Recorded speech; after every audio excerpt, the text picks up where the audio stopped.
안녕하세요. 책한민국입니다. 다음 주 목요일 11월 28일 저녁 8시부터 10시에 제3회 책인심 강의가 있습니다. 제가 배운 명상과 마음 경영을 쉽게 설명해 드리는 시간입니다. 특히 제3회는 나와 남은 다르다라는 주제로 설명을 드리고자 합니다. 이 영상 설명란 더보기 버튼을 누르시면 신청 링크가 있으니 많은 참여 부탁드립니다. 오늘 소개할 책은 사는 게 무기력하게 느껴진다면 철학, 지은이는 양현길입니다. 알베르 까미는 시지프스의 신화에서 말했다. 아침에 일어나 전차를 타고 출근하고 사무실이나 공장에서 4시간을 보낸다. 식사 후 다시 전차를 타고 또 4시간의 일을 하고 나면 저녁 식사와 수면이 기다린다. 월, 화, 수, 목, 금, 그리고 토요일까지 똑같은 패턴이 반복된다. 하루하루는 대체로 문제없이 이어지지만 어느 순간 갑작스럽게 왜? 라는 질문이 떠오르고 놀라움과 함께 깊은 권태가 시작되면서 모든 것이 변화하기 시작한다. 까미는 프랑스의 철학자로 삶의 본질적인 무의미함에 대해 깊이 고민했다. 그는 전쟁과 가난 속에서 비참한 삶을 살았다. 아버지는 제1차 세계대전에서 전사했고 어머니는 청각장애를 가졌으며 글을 읽지 못했다. 그는 대학교에 재학 중에도 신문사 인턴, 자동차 수리공, 가정교사 등 온갖 일을 하면서 생계를 이어나갔다. 현대의 삶은 무의미함에 빠지기 쉬운 환경이다. 과거에 비하면 과학의 발전으로 많은 것을 이해할 수 있게 되었지만 왜 살아야 하는가, 삶은 어떤 가치가 있는가에 대한 답을 찾는 것은 여전히 어렵다. 중세시대 유럽을 살펴보면 모든 것은 신의 섭리로 이해할 수 있었고 인간에게 일어난 모든 일에 대해서 의미를 부여할 수 있었다. 인생의 성공도 실패도 다 신의 뜻에 달려 있었다. 반대로 대재앙이 벌어졌을 때도 신이 어떤 메시지를 전하기 위한 상황이라고 여겼다. 14세기 초반 유럽은 심각한 기후변화와 농업 실패로 인해 많은 사람이 굶어 죽었다. 이때 사람들은 굶주림과 기근이 신의 시험이라고 여겼으며 교회에서는 대규모 기도회와 미사를 열어 신의 자비를 구했다.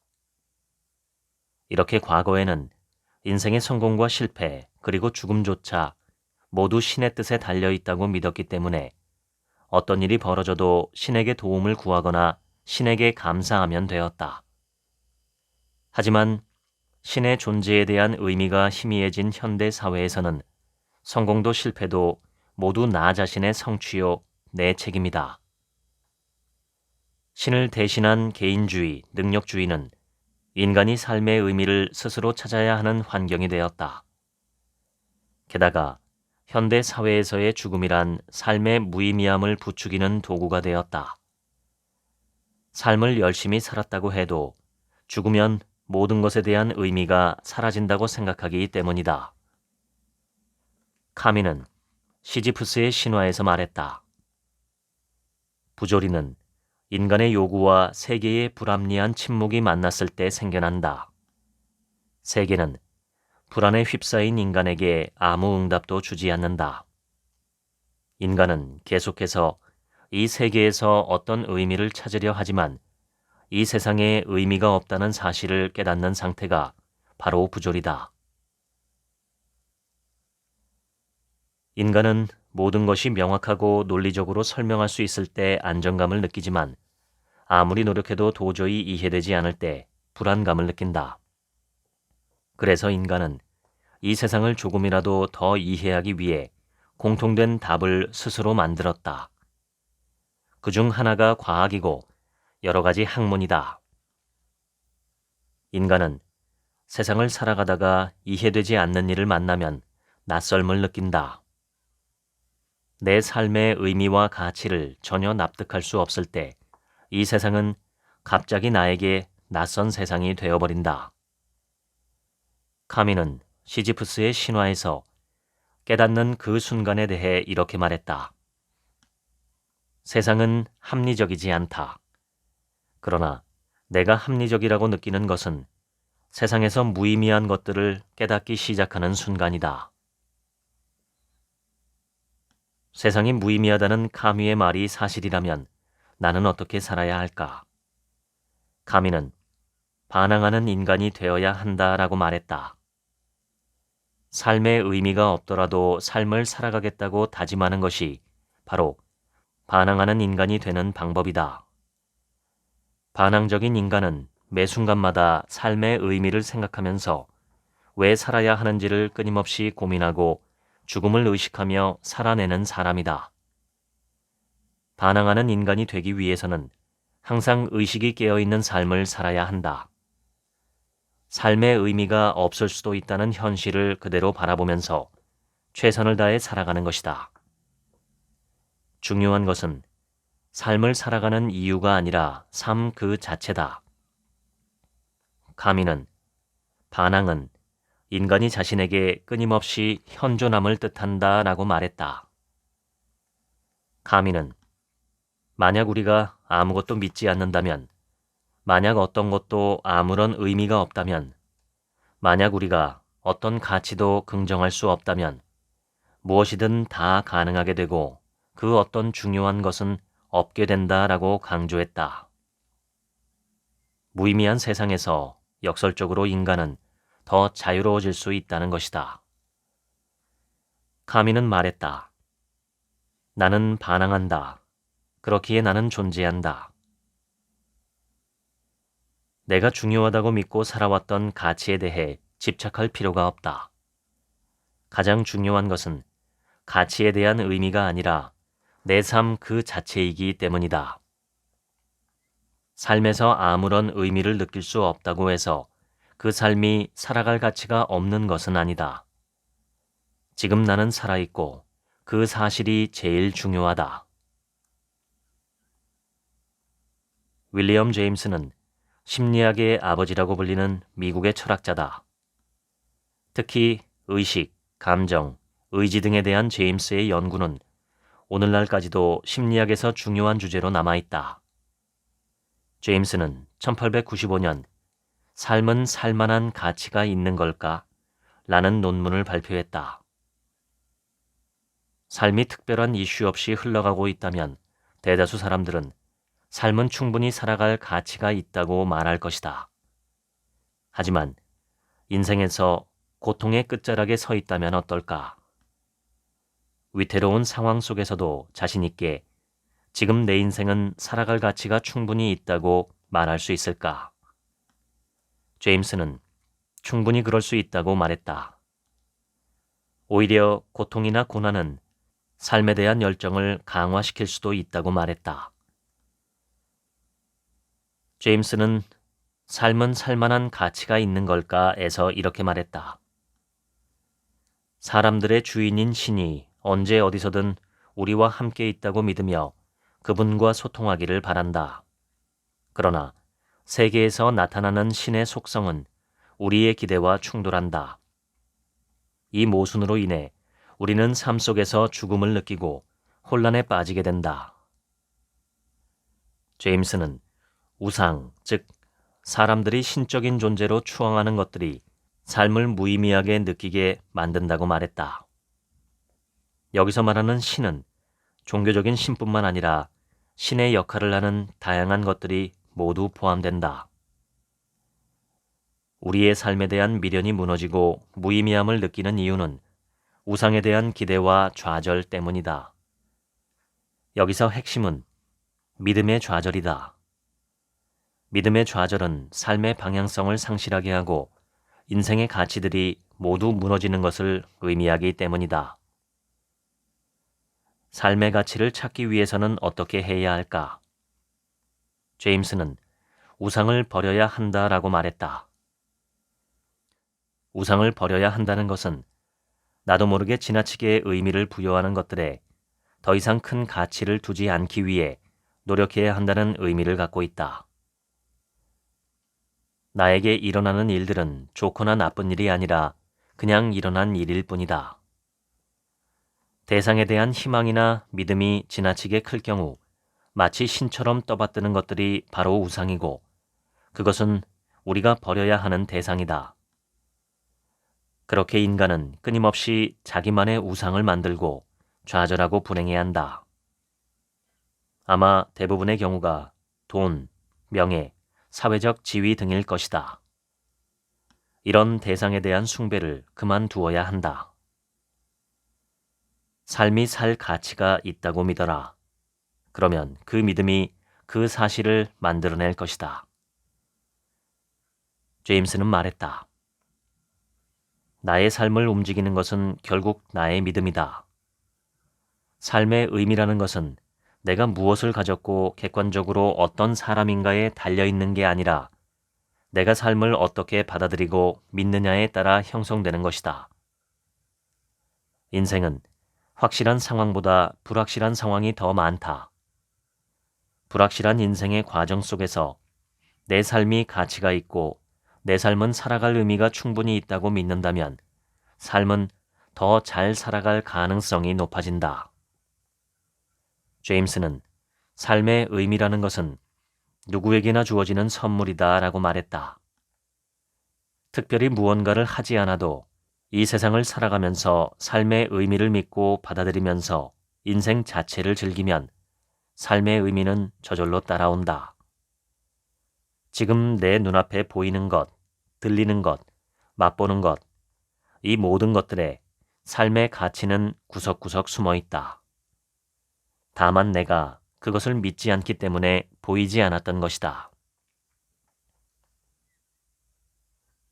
아르투어 쇼펜하우어는 의지와 표상으로서의 세계에서 이렇게 말했다. 삶이란 고통과 끊임없이 싸워가는 여정이며 행복을 느끼는 순간은 극히 짧다. 인간은 결국 고통 속에서 살아가다 죽음을 맞이하는 존재다.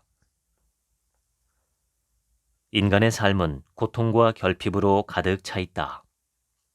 이 고통을 견디고 그것과 함께 살아가는 법을 배우는 것이 우리의 과제다.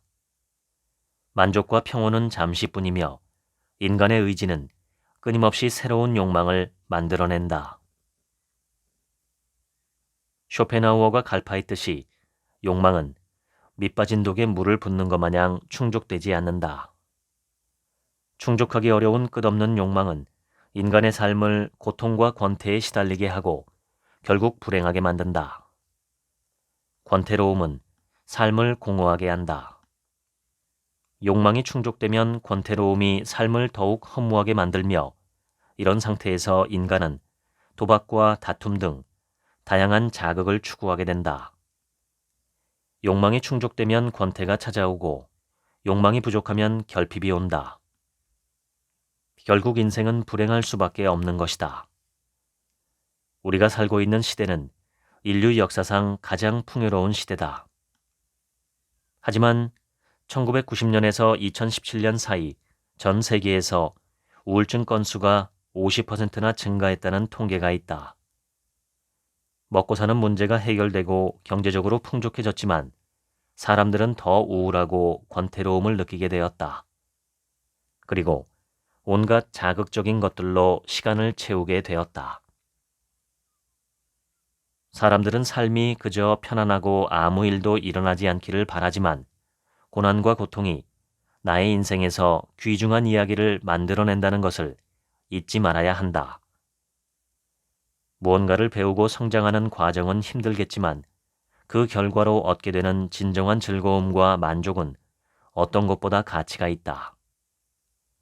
어려움을 해결하는 과정을 통해 얻는 성취와 행복은 삶을 진정한 만족으로 이끄는 원동력이 된다.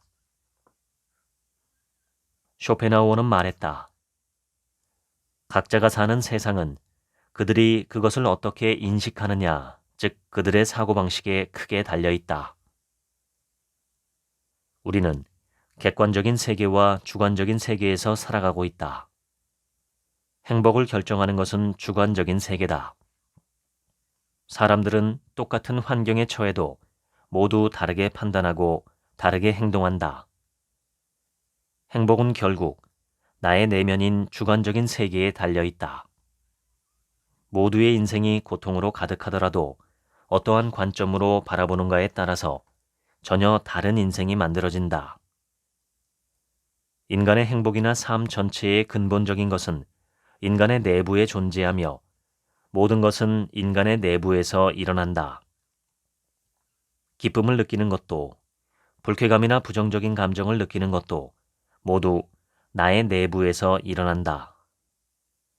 나를 이루는 요소들이 주관적인 세계를 형성하고 이에 따라 나의 불행과 행복이 결정된다. 이처럼 긍정적인 마음가짐은 행복과 관련해 중요한 역할을 한다. 욕망은 경계해야 한다. 쇼펜하우어는 이렇게 말했다.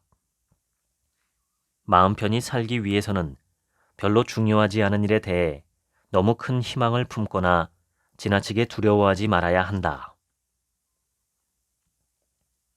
소유욕은 나를 어떠한 상황에서도 결핍된 상태로 만든다. 사람들은 돈이 없어서 고통을 받는 것이 아니라 소유욕이 만든 상대적 박탈감 때문에 고통을 받는 것이다. 충분한 돈이 있다고 해도 나보다 더 많이 소유하고 있는 사람들과의 비교 때문에 나를 고통스럽게 만드는 것이다. 다른 사람들이 갖고 있는 것들이 나의 소유욕과 만나게 되면 내가 어떤 것이 부족한지 집중하게 되고 결국 불행해진다. 부는 마치 바닷물과 같다. 마시면 마실수록 더한 목마름에 시달린다 라는 쇼펜하우어의 말처럼 결핍은 또 다른 결핍을 낳고 욕심은 더 큰 욕심을 부른다.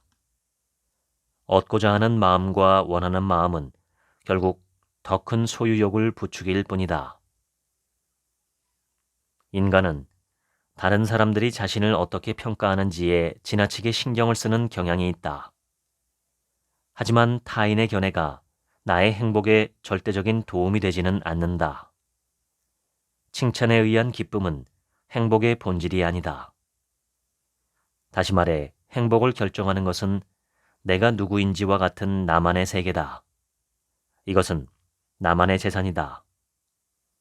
다른 사람들의 눈에 비친 나의 모습에 지나치게 얽매인다면 나의 세계는 흔들리게 된다. 타인이 보는 나의 모습은 타인의 생각이 올바른지와 상관없이 그저 타인의 생각에 불과하다. 타인의 생각에 의존하게 되면 내가 나의 삶을 직접 주도하고 운영하는 것이 아니다. 다른 사람의 생각에 따라서 살아가게 되는 것이다. 우리 모두는 스스로가 부여한 가치 안에서 살아야 하며 다른 사람들의 시선에 휩쓸리지 말아야 한다. 남들이 이야기하는 나에 대한 평가에만 신경 쓰는 사람들은 마치 노예의 삶을 사는 것이다. 타인의 의견에 너무 많은 가치를 부여해서는 안 된다.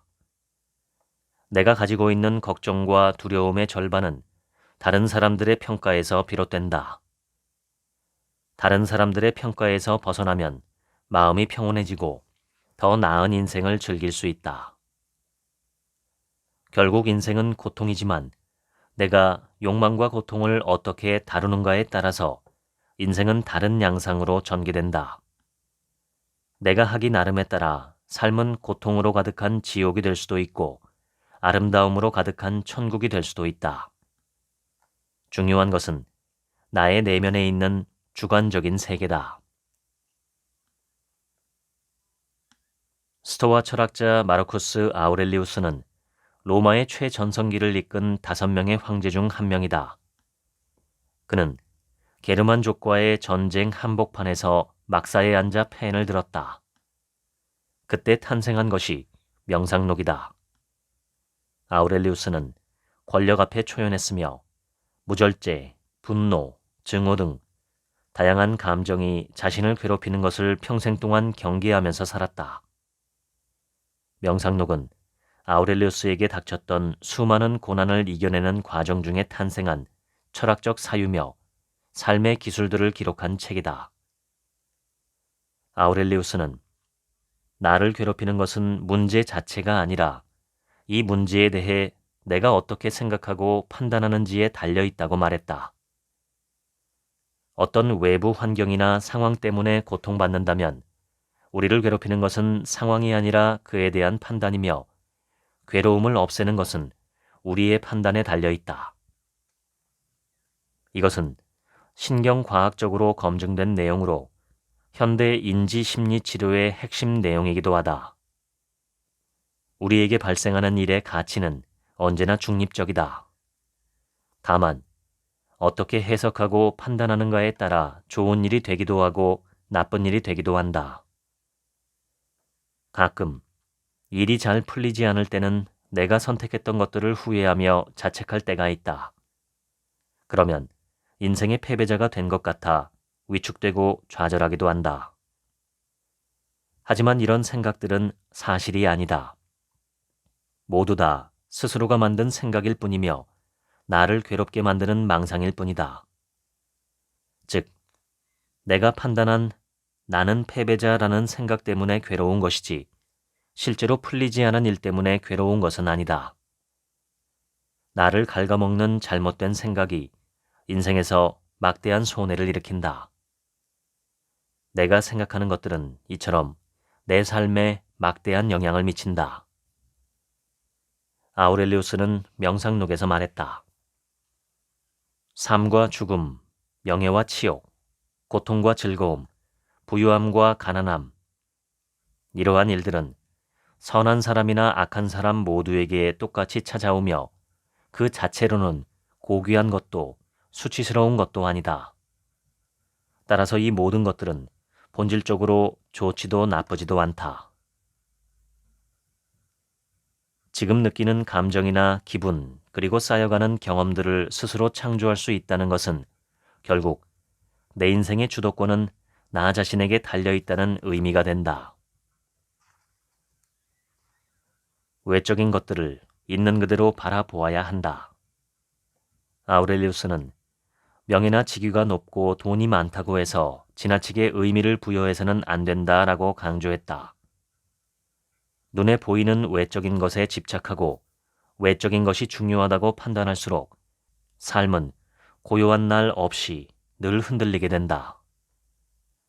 인생 후반기를 준비하는 시점에서 가장 경계해야 하는 것은 삶을 갉아먹고 파괴하는 지나친 욕심이나 집착이다. 내가 보는 것은 한순간에 변하고 곧 사라진다.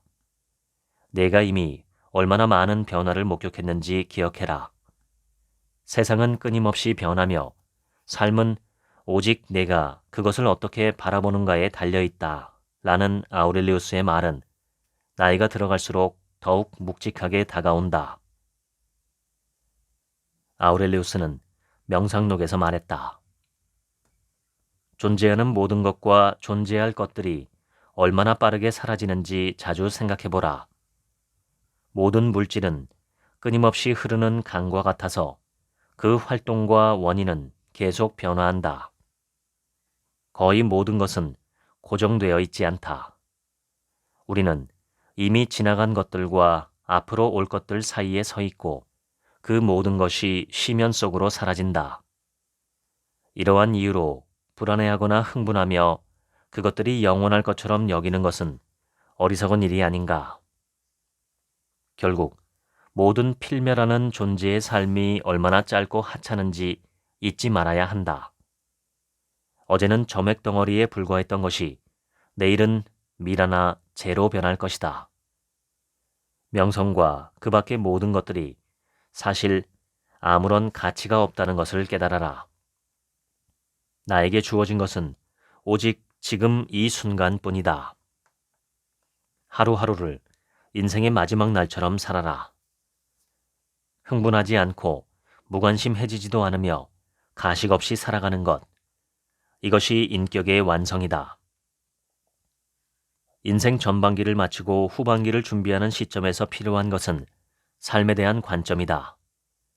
그리고 삶을 어지럽히는 것은 내가 어떻게 세상을 바라보는가에 달려 있으며 결국 내가 갖고 있는 관점이 삶을 좌지우지할 수 있다라는 아우렐리우스의 조언은 인생 후반기를 준비하는 좋은 밑거름이 된다. 석가모니는 금강경에서 말했다. 모든 현상계는 마치 꿈과 같고 환영과 같으며 물거품과 그림자와 같고 이슬과 같으며 번개와도 같으니 이와 같이 봐야 한다. 불교의 핵심 주제는 괴로움이다. 석가모니는 삶의 괴로움은 허상이라고 말했다. 그것이 석가모니 깨달음의 핵심이다. 나의 기대나 뜻대로 되지 않을 때 괴로운 감정이 일어난다. 다시 말해서 괴로운 감정에는 욕망이 숨어 있다. 조건은 다른 말로 하면 나의 내면에 있는 욕망과 집착이라고 표현할 수 있다. 삶에서 조건이 늘어날수록 삶의 괴로움거리는 늘어난다. 행복하기 위한 조건은 누가 만드는 것일까? 바로 나 자신이다.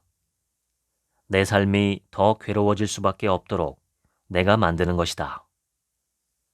괴로운 감정의 핵심은 내가 삶에 다양한 조건을 덕지덕지 걸고 조건을 달성하지 못하면 나는 불행하다고 스스로가 상황을 만드는 것이다. 나를 괴롭게 하는 조건이 사실 아무것도 아니라는 것을 깨달아야 한다. 내가 원하는 욕망과 집착하는 대상은 끊임없이 변하고 또한 상대적이다. 석가모니는 법구경에서 이렇게 말했다. 욕망과 집착에 매인 자는 고통을 벗어나기 어렵다. 욕망의 줄에 묶인 자는 많은 고통을 겪는다. 오온이 다 공하다. 반야심경의 이 문구는 나를 비롯한 모든 세상이 고정된 실체가 없으며 계속해서 변할 수밖에 없다고 말한다. 오온은 나와 같은 인간이 이 세상을 인식하는 5가지 구성 요소를 의미한다. 색, 즉 물질, 수, 즉 감각, 상, 즉 지각, 행, 즉 의지, 식, 즉 의식이 오온이다. 이 5가지가 모여 인간이 어떤 대상을 인지하게 된다. 불교에서는 이 5가지가 모두 공하다고 말한다. 여기서 공은 단순히 비어 있다는 것이 아니라 어떤 물질이나 현상이 고정된 실체가 없다는 것을 의미한다. 간단히 말해 이 모든 과정은 우리 마음속에서 일어나는 일일 뿐 그 자체에 실체가 있는 것은 아니라는 뜻이다.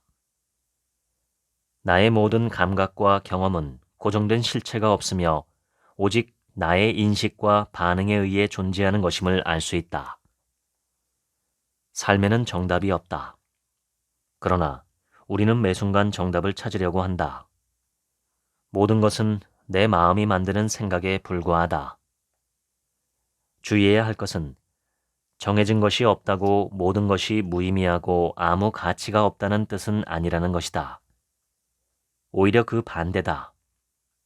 모든 것은 내 마음이 만드는 생각이기 때문에 나 자신은 무엇이든 될 수 있다. 석가모니는 법구경에서 말했다. 자족은 최고의 재산이요.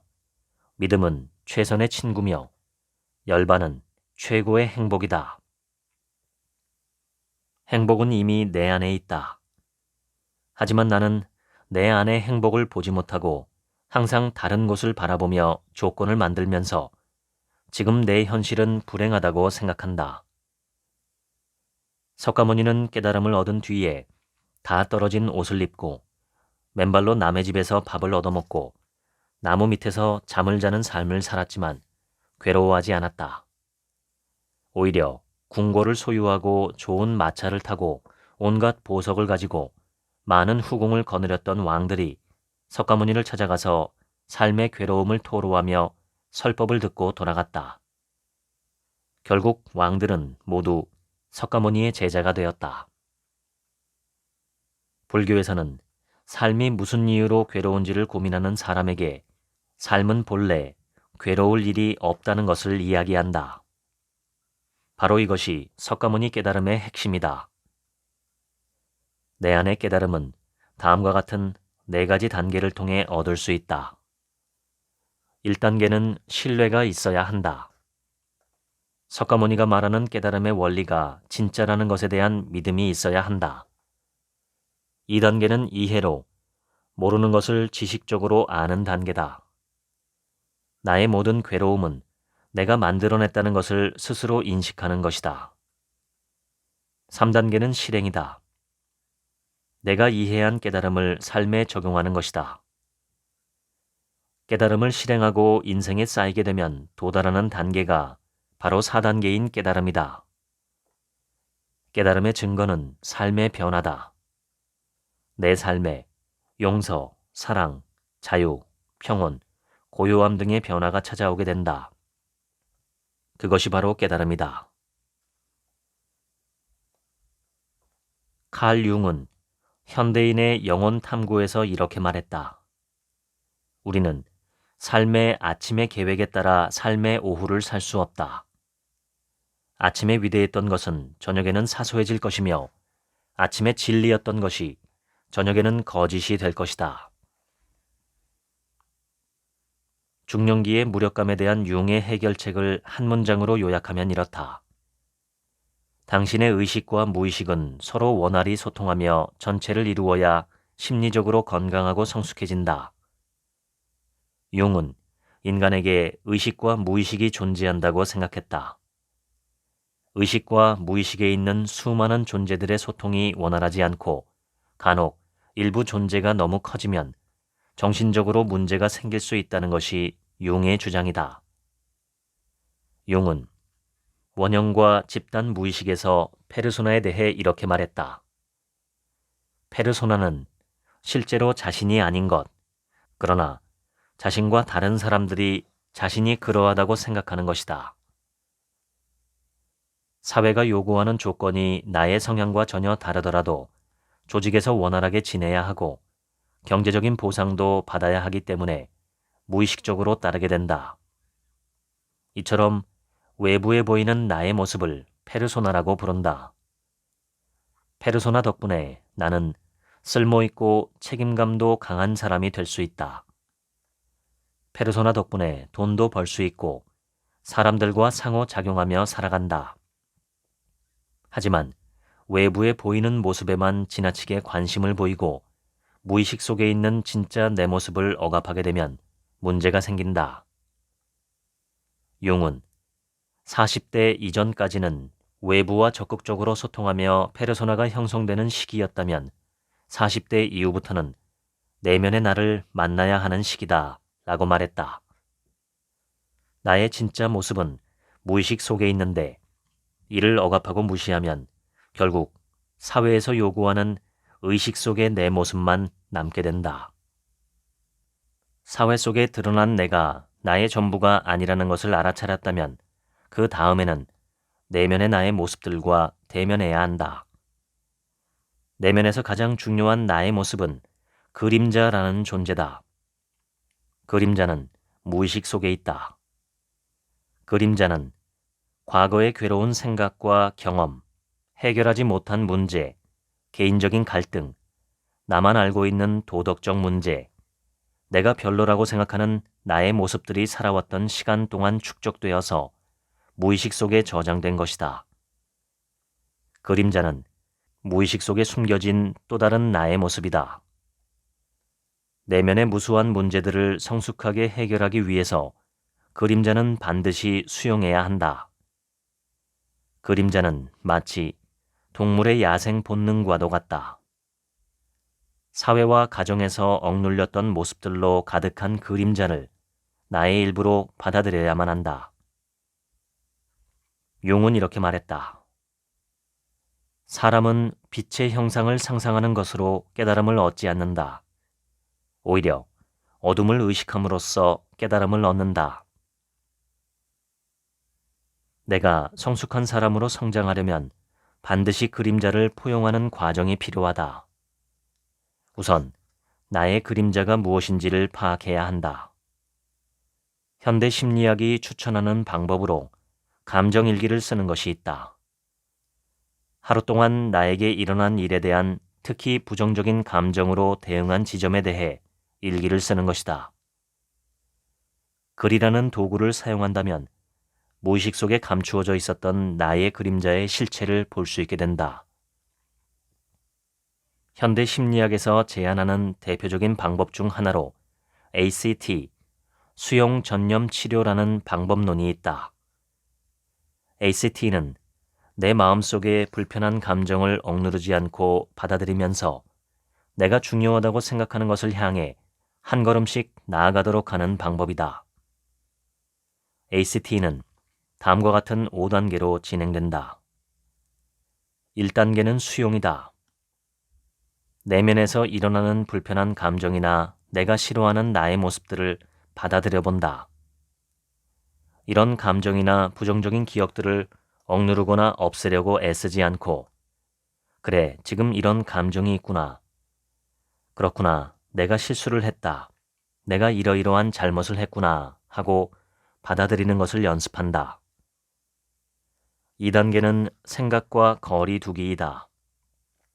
이 단계에서는 생각을 있는 그대로 보려고 한다. 나는 실패자야 같은 부정적인 생각이 들 때 그 생각을 진지하게 받아들이지 않고 아, 지금 내 머릿속에 이런 생각이 떠오르고 있구나 라고 한 발짝 떨어져서 관찰해 본다. 생각은 단지 머릿속에서 일어나는 일일 뿐 반드시 사실은 아니기 때문이다. 3단계는 현재에 집중하기다. 명상 같은 방법을 통해서 지금 이 순간에 머물러 본다. 과거의 후회나 미래에 대한 걱정에 휩싸이지 않고 지금 이 순간에 집중하는 연습을 해보는 것이다. 4단계로 가치 알아보기를 통해서 나에게 중요한 것을 알아본다.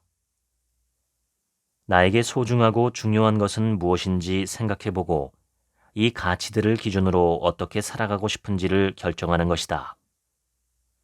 5단계는 행동하기다. 이렇게 5단계를 거쳐서 그림자를 받아들인다. 중용을 한마디로 표현하면 지나치거나 모자람이 없고 한쪽에 치우치지 않는 것이다. 적당하고 적절한 균형을 찾는 것, 이게 바로 중용이다. 중간의 입장이라고 해서 기계적으로 맞추는 것은 중용이 아니다. 그때그때 상황에 맞추어 일을 하는 게 중용일 것이다. 일을 많이 해야 할 때는 일을 하고 쉬엄쉬엄 가야 할 때는 천천히 일을 하는 게 중용이다. 중용이란 살아가는 동안 펼쳐지는 온갖 상황 속에서 자기 중심을 잃지 않고 살아가려고 노력하는 것, 즉 각각의 상황마다 무엇을 어떻게 할지 고민하며 정답 대신 최적의 답을 찾아내는 것이 중요하다. 다시 말하자면 중용의 핵심은 삶 속에서 역동적인 조화와 균형을 지속적으로 실천하는 태도다. 중용은 정말 쓸모있고 실제로 많은 심리학 연구에서 중용적 태도는 삶의 만족도를 높이는 것으로 검증되었다. 행동적으로 유연한 사람은 주어진 상황에 알맞은 대처 방법을 알아내고 그것에 집중하며 다양한 대안 중에서 적절한 것을 효과적으로 찾아낼 수 있다. 중용은 주어진 상황에서 다양한 가능성을 고려해 그중 가장 적절한 대안을 선택할 수 있게 하는 사고방식이다. 이것은 삶에서 매우 중요한 자세다. 생각이 떠오르자마자 확신을 갖고 바로 행동하기보다는 잠시 멈추고 정반대 입장을 고려해 보는 것이다. 중용에서 말했다. 기쁨, 분노, 슬픔, 즐거움이 드러나지 않은 상태를 중이라 하고 그것들이 드러나되 모두 적절한 절도를 지키는 것을 화라고 한다. 니체가 살았던 19세기는 지금과 마찬가지로 혼란의 시대였다. 19세기까지 유럽 사람들에게 신은 곧 삶의 의미이자 목적이었다. 내가 어떻게 살아가야 할까에 대한 답은 간단했다. 신의 뜻대로만 살면 되기 때문이었다. 인생에 재앙이 닥쳐도 모든 것은 신의 뜻이라 여기면 이해가 되었고 그렇게 스스로를 위로하면 되었다. 하지만 과학의 발전으로 사람들은 더 이상 모든 것을 신에게 의존하지 않게 되었다. 찰스 다윈의 진화론은 생명체의 기원을 신의 창조에서 비롯된 것이 아니라 자연 선택과 진화의 과정으로 설명했다. 신의 의도라고 해석했던 다양한 현상을 과학적 사고는 논리적으로 증명했고, 산업혁명은 신에 대한 믿음을 돈에 대한 믿음으로 바꾸기 시작했다. 신이라는 인생의 절대적인 기준이 사라지면서 무엇을 옳다고 믿고 어떻게 살아야 할지 답을 찾기가 어려워졌다. 위대한 철학자 니체는 이러한 혼란 속에서 사람들에게 새로운 길을 제시했다. 니체는 단 한 문장으로 정의했다. 신은 죽었다. 신이라는 절대적 가치가 사라진 세상은 어떤 것이라도 신이 될 수 있고 그 무엇도 신이 될 수 없는 세계가 되어버렸다. 니체는 인간이 기준을 세우고 삶에 적용하는 방식을 다음과 같이 두 가지로 나누었다. 하나는 자신이 만든 기준의 주인이 되는 것이고, 다른 하나는 누군가 만들어 놓은 기준의 노예가 되는 것이다. 니체는 차라투스트라는 이렇게 말했다에서 말했다. 자기 자신에게 복종할 수 없는 자는 누군가의 명령을 받게 된다. 이것이 살아있는 존재들의 본성이다. 어떻게 해야 자기 자신으로 살아갈 수 있는 것일까? 니체는 우선 비판적으로 바라보고 의심하라고 말한다. 니체가 강조한 것은 세상의 절대적인 기준이란 없다는 것이다. 개인마다 옳고 그름은 다를 것이고 모든 것은 상대적이다. 비판적으로 바라보고 의심하면서 살아간 후에는 무엇을 해야 할까? 니체는 아이와 같은 특징을 가진 창조적 인간이 되어야 한다고 강조했다. 니체는 어린아이가 놀이에 흠뻑 빠져 몰두하듯이 삶을 즐기면서 창조적인 활동을 해야 한다고 강조했다. 세상은 언제나 변하지만 내가 매일 창조하는 활동들은 변화 속에서 나를 잃지 않도록 도와준다. 그저 나만의 색깔을 창조하며 살아가면 된다. 그렇게 아이처럼 놀이를 하고 사랑하고 삶을 즐긴다면 그 자체로 멋진 인생이 될 것이다. 마르틴 하이데거는 존재와 시간에서 이렇게 말했다. 존재는 언제나 나의 것이다. 하이데거는 인간이 태어나자마자 완성된 존재가 아니라 끊임없이 만들어지고 성장하고 무언가가 되는 존재라고 말했다. 인간은 고정된 본질을 가진 존재가 아니라 자신의 가능성을 향해 끊임없이 변화하고 성장하는 존재임을 설명한 것이다. 우리는 인생을 통해서 수많은 선택을 하고 선택을 통해 다양한 경험을 하게 된다. 하이데거는 존재를 말과 글로 표현할 수 없고 설명할 수도 없기 때문에 인간의 존재에 대해서 경이로움을 느낄 수 있다고 말했다. 하이데거는 말했다. 인간은 타인과 일상 속에서 자신의 본래적인 자아를 잃어버린다.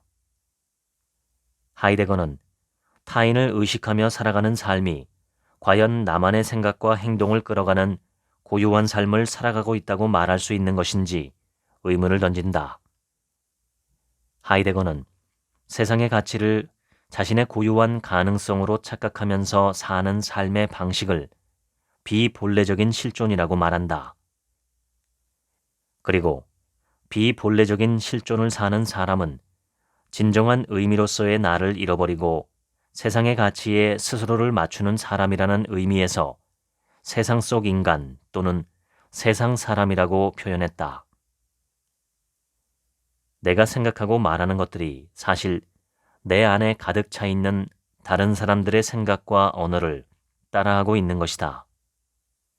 하이데거는 세상 사람으로서의 삶에서 벗어나야 한다고 말한다. 세비야에서 대주교를 지낸 이시 도르는 내일 죽을 것처럼 오늘을 살라 라는 말을 남겼다. 죽음의 순간은 언제 올지 모르기 때문에 하루하루 후회 없이 온전한 나 자신으로 살아가야 한다. 내가 죽는다는 것을 깨닫는다면 삶에서 두려운 것이 사라질 것이다. 나를 괴롭히는 인간관계나 경제적 문제 등은 죽음이라는 생각 앞에서 그저 사소한 일들에 불과하다. 다른 사람이 어떤 것을 하고 어떤 삶을 사는지가 중요한 것이 아니라 오로지 내가 중요하게 여기는 것들에만 집중해야 한다. 이렇게 죽음은 본래의 나로 살아가게 될 가능성을 열어준다. 루트비히 비트겐슈타인은 2017년 미국의 한 철학 사이트에서 지난 200년 동안 가장 위대한 철학자 1위로 선정되었다. 2005년 BBC 선정 가장 위대한 철학자 2위, 케임브리지 대학 철학과 학생들이 선정한 시대별 가장 위대한 철학자 3위에 꼽힐 정도로 그의 생각은 시대를 관통했다. 인생 내내 삶의 무의미함을 끊임없이 탐구한 철학자 비트겐슈타인은 삶이 무의미하다고 느껴질 때 어떻게 대처해야 하는지에 대한 귀중한 통찰을 제공한다. 비트겐슈타인은 논리철학 논고에서 말했다. 철학 저작에서 발견되는 대부분의 명제와 질문은 거짓이 아니라 무의미하다. 우리는 이런 종류의 질문에 답할 수 없으며 그저 그것들이 무의미하다는 사실을 밝힐 수 있을 뿐이다. 비트겐슈타인은 삶의 무의미에 대한 문제를 간단하게 해결할 수 있다고 말했다. 삶의 문제의 해결은 그 문제가 사라짐으로써 발견된다. 비트겐슈타인은 논리철학 논고에서 말했다. 말할 수 있는 것은 명료하게 말해질 수 있다. 그리고 말할 수 없는 것에 대해서는 우리는 침묵해야 한다. 간단하게 설명하면 이 세상에는 언어로 대상을 정확히 나타낼 수 있는 것이 있고 그렇지 못한 것들이 있다는 것이다. 내가 지금 고양이를 보고 있다면 그것을 고양이라고 정확하게 말할 수 있다. 이런 동물이나 사물은 지금 세상에 존재하고 있고 내가 분명하게 볼 수 있기 때문이다. 이와 반대로 어떤 말은 너무 추상적이어서 아무것도 설명하지 못한다. 정의하는 것도 정확하게 설명하는 것도 할 수 없다. 철학적인 문제들이 그렇다. 삶은 왜 살아야 하는가? 신은 존재하는가? 이것들을 정확하게 설명할 수 있을까? 무수히 많은 철학자들과 전문가들이 이 질문에 답을 찾기 위해 도전했지만 정의하기도 서로 정답을 찾기도 어려운 질문이라는 것만 알아낼 수 있을 뿐이었다. 비트겐슈타인은 추상적인 개념들을 논의하는 것 자체가 무의미하다고 말했다. 그는 정의하기도 어려운 이야기를 할 바에는 침묵하는 것이 낫다고 주장했다. 그래서 삶의 무의미는 추상적인 개념이고 논의할 가치가 없는 주제인 것이다. 삶의 무의미함에 대한 비트겐슈타인의 생각은 그가 제시한 개념인 언어 게임을 통해서 더 자세히 파악할 수 있다. 비트겐슈타인의 언어 게임 이론이란 다양한 활동과 상황에서 언어가 어떻게 사용되는지에 따라 의미가 결정된다는 것을 말한다.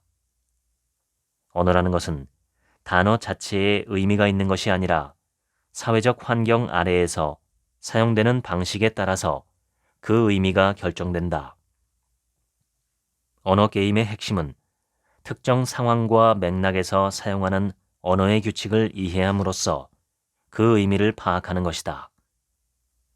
즉, 특정한 사회적 환경과 배경마다 언어가 사용되는 방식이나 규칙이 다르기 때문에 상황에 맞는 언어 사용법을 알아야만 의미를 정확하게 이해할 수 있다. 비트겐슈타인은 이렇게 말했다. 다양한 언어 게임이 우리의 삶 속에서 끊임없이 발생하고 언어의 의미는 이러한 게임 속에서 결정된다. 언어 게임의 세 가지 특징은 다음과 같다. 첫째, 언어는 절대적이고 고정된 의미를 갖지 않는다. 둘째, 언어는 다양한 상황과 사회적 환경 아래에서 어떻게 사용하는가에 따라서 의미가 결정된다. 셋째, 직접 참여해서 경험해야 한다. 언어는 세계의 사실들을 설명하는 도구일 뿐 그 자체로 의미를 창출하거나 진리를 제시하는 것은 아니다. 따라서 삶의 의미를 발견하고자 한다면 언어적 고찰이 아니라 실천을 통해 자신의 세계를 확장해야 한다. 비트겐슈타인은 인생의 의미는 오직 경험을 통해 드러난다는 사실을 강조했다. 언어는 경험을 표현하는 수단이지만 실제로 삶의 의미를 이해하기 위해서는 자신이 의미 있는 삶을 직접 경험해야 한다는 것이다. 비트겐슈타인의 철학에 따르면 삶의 의미는 정적 사유의 대상이 아닌 동적 실천의 결과다. 의미는 단순히 존재하는 것이 아니라 우리의 삶 속에서 우리가 스스로 만들어가는 것이다. 비트겐슈타인은 나의 언어의 한계가 나의 세계의 한계다라는 유명한 말을 남겼다. 여기에 덧붙이자면 나의 행동이 모여 나의 세계가 만들어진다. 언어는 실천과 행동에 연결되기 때문이다. 언어는 우리가 사용하는 도구에 불과하며 내가 하는 행동들과 사람들과의 언어 게임 자체가 의미를 만들어낸다. 현재 삶의 무의미로 인해 고통받고 있다면 내가 의미 있다고 생각하는 것들을 실천해야 한다. 삶이 무의미하고 무기력하게 느껴지는가? 그렇다면 산책을 하자. 글을 쓰고 명상을 하고 자원봉사도 해보자. 어떤 것이라도 좋으니 창의적인 활동을 해보자. 특별한 무언가가 있을지 모른다고 생각하고 무의미함을 풀기 위해 인생을 복잡하고 어렵게 생각하기 때문에 쉽게 풀 수 있는 문제도 어렵게 느끼는 것이다. 이런 행동들을 통해 삶의 의미를 찾을 수 있다는 것은 연구를 통해서도 검증되었다. 비트겐슈타인은 이렇게 말했다. 나를 이해하는 사람은 결국 그것들이 무의미함을 인식하게 될 것이며 그 명제를 통해 그 명제를 딛고 그 명제를 넘어 나아간다. 그는 이 명제를 초월해야 하며 그때 그는 세상을 올바르게 볼 것이다. 복잡하게 생각할 필요가 없다. 삶이 무의미하다면 내 삶을 의미 있게 만드는 것을 하나하나 해보자. 인생에 대한 문제의 답은 결국 나의 인생에서 나의 행동을 통해서 해결된다. 삶의 의미를 발견하려면 삶의 의미에 대해서 논의하는 게 아니라 의미 있는 삶을 살아야 하는 것이다. 지금까지 사는 게 무기력하게 느껴진다면 철학 읽어드렸습니다. 지금부턴 제 얘기입니다. 경어 스님이라는 분이 계십니다. 워낙 출중한 분이셔서 경어 대선사라고 불리기도 하죠. 1849년에 태어나 1912년에 돌아가셨는데 그때는 시기적으로 조선 말기와 일제강점기 초입이 겹치는 매우 불운한 시대였습니다. 한 제자가 경어 스님께 인생을 어떻게 살아야 하는지 질문했을 때 스님은 이렇게 답했다고 합니다. 내 마음대로 살아라. 단 추호라도 망설임이나 주저함이 있어서는 안 된다. 이 말은 무슨 뜻일까요? 이 말에 대해서는 세 가지 해석이 가능합니다. 첫 번째는 의롭고 진실하게 살라는 뜻입니다. 먼저 우리가 언제 망설이거나 주저하는지 생각해 봐야 합니다. 또한 우리가 언제 망설이거나 주저하는지를 알기 위해선 반대로 우리가 어떤 때 전혀 망설이거나 주저하지 않고 행위하는지 생각해 보면 됩니다. 여러 가지 사례가 있지만 망설임이나 주저함이 없이 행동하는 상황의 공통점은 정의로움입니다. 의로움이라고도 할 수 있죠. 물론 정의롭고 의로운 행동이 필요한 상황에서 사람이 항상 망설임 없이 주저함 없이 행동한다는 뜻은 아닙니다. 다만 망설임이나 주저함이 전혀 없이 즉각적으로 행동하는 경우는 모두 그 바탕에 정의로움이나 옳음 혹은 사랑이나 마땅함이 있습니다. 가령 맹자가 들었던 예시처럼 이제 막 걸음마를 뗀 아기가 우물로 빠지기 직전이라면 우리는 무의식적으로 전혀 주저함이나 망설임이 없이 그 아기를 붙잡습니다. 이것은 주저함이나 망설임이 없는 하나의 예시입니다. 얼마 전에 제가 동네 공원을 지나가는데 거기에는 농구장도 있어서 고등학생들이 농구를 하고 있었습니다. 그런데 아장아장 걷는 어떤 아기가 치열한 몸싸움이 벌어지는 그 현장으로 들어가는 장면을 멀리서 목격했습니다. 그때 그 아기를 처음 발견한 한 학생이 큰 소리로 애기, 애기라고 외쳐서 농구를 하던 모든 학생이 일제히 동작을 멈추었고 아기는 무사할 수 있었습니다. 애기, 애기라고 외쳤던 그 학생은 그 외치는 순간에 주저함이나 망설임이 있었을까요? 아마 전혀 없었을 겁니다. 이처럼 어떠한 주저함이나 망설임이 없이 내 마음대로 살아갈 수 있다는 것은 내가 전적으로 의로움을 바탕으로 진실과 진리를 바탕으로 살아간다는 것을 의미하지 않을까 싶습니다. 우리 마음이 흔들리고 우리가 망설이거나 주저하는 것은 우리가 머리로 이익과 손해를 계산하기 때문입니다. 그런데 만약 언제 어떤 상황에서라도 의로움과 진실과 사랑을 바탕으로 행동하겠다고 확고하게 결심하고 그러한 결심을 지키기 위해서 일상의 사소한 순간에도 항상 연습한다면 언젠가는 어떠한 주저함이나 망설임 없이 자기 마음대로 살아도 훌륭한 삶이 되지 않을까 생각합니다.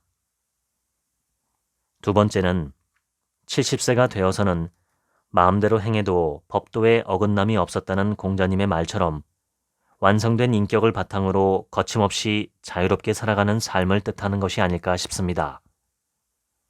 경허스님은 불자였기 때문에 아마도 먼저 해탈의 경지에 이른 다음에 그 후에는 마음 내키는 대로 살아도 부끄러움이 없는 삶을 살 수 있다고 말씀하신 것이 아닐까 합니다. 인자무적이라는 말도 있지요. 인을 바탕으로 행하는 사람에게는 누구도 대적하지 않는다. 혹은 어떤 사람도 그를 막을 수 없다는 뜻입니다. 사람 사랑의 마음으로 일상을 살아간다면 누가 그 사람을 가로막을 수 있을까요? 마지막으로 세 번째는 내 마음껏 살아라 라는 문장에서의 그 마음이 어떤 마음이냐 하는 점을 자세히 보아야 합니다. 그 마음은 우리가 흔히 말하는 마음이 아니라 기독교에서는 영혼이라고 하고 불교에서는 불성이나 참나라고 하는 내 속 깊은 곳에 있는 진정한 나 혹은 진정한 나의 본성을 가리키는 것이 아닐까요?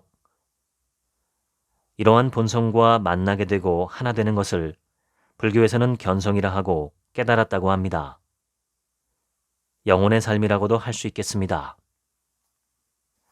여기서 영혼이란 기독교에서 말하는 영혼이 아니라 그 무언가 정체를 정확하게 알 수는 없지만 모든 인간에게 내재되어 있는 어떤 신성함이나 존엄성, 잠재성을 가리키는 말입니다. 사과 씨앗은 사과나무가 될 잠재력을 품고 있고 도토리는 참나무가 될 가능성을 품고 있습니다. 그렇다면 인간의 내면에는 어떤 씨앗이 있을까요? 그리고 그것이 현재 시대에 온전하게 구현되고 있다고 볼 수 있을까요? 인간의 잠재력은 그리고 인류의 잠재력은 이제 겨우 싹을 틔우는 중이 아닐까 싶습니다. 그렇다면 그것이 커서 어떤 나무가 될지는 지금으로서는 알 수가 없지요. 하지만 그것이 무엇이든 그 정체성에 걸맞게 살아가는 삶을 가리켜 경허스님이 내 마음대로 살아라 라고 하신 것이 아닐까 생각합니다. 원래 사람은 자기 입맛대로 살아가고 자기 잘난 맛으로 살아갑니다. 물론 환경과 사회의 지대한 영향 속에 있기 때문에 제대로 자기 자신을 꽃피우고 자기답게 살아가지 못하는 사람들이 많지만 그 와중에도 조금씩 자신의 개성을 꽃피우려고 하는 내면의 잠재력은 누구에게나 있습니다. 문제는 그것이 온갖 종류의 외부 간섭으로 인해 원래 형태를 알아볼 수 없을 만큼 왜곡된 모습으로 구현된다는 것이죠. 자기를 보고, 자기를 만나고, 자기를 알고, 자신답게 살아가시면 좋겠습니다. 그것만으로도 삶은 충분히 의미가 있습니다. 지금까지 책 한 민국의 하루치 생각이었습니다. 들어주셔서 감사합니다.